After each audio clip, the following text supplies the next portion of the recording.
হাসপাতাল থেকে বাড়ি ফিরেছেন খগেন মুর্মু। পরবর্তী চিকিৎসা হবে দিল্লির এইমসে।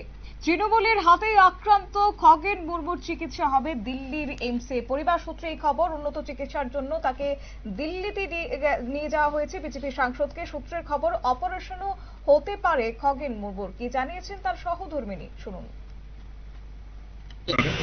আমরা দিল্লি যাচ্ছি, আমরা ডাক্তার দেখানোর জন্য যাচ্ছি। আচ্ছা, এমপি সাহেবকে দেখাবো। আচ্ছা, মানে কেন দেখাতে হলো? দেখাতে হচ্ছে তাকে যেটা লেগেছিল, নাগরা কাটাতে মেরেছিল, ওটা এখনো ভালো হয়নি, ওইটা দেখানোর জন্য আমরা যাচ্ছি। আপনার পশ্চিমবঙ্গের স্বাস্থ্য ব্যবস্থার উপর আপনার ভরসা নেই? এখন তো ওটা আগে খুব লেগেছে না, ভেঙেছে না, ফ্র্যাকচার হয়েছে না, ওই জন্য আমরা এমসে নিয়ে যাচ্ছি। চোখেও কম দেখছে, রাতেরও প্রবলেম আছে। এসআইআর তো চালু হয়ে গেল পশ্চিমবঙ্গে, এবার কি মনে হচ্ছে যে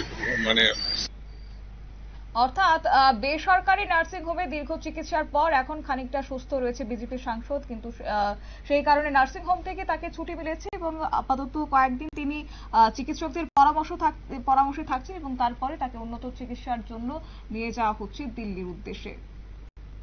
নিয়ে নিচ্ছি ছোট্ট একটি বিজ্ঞাপন বিরতির, সঙ্গে থাকুন।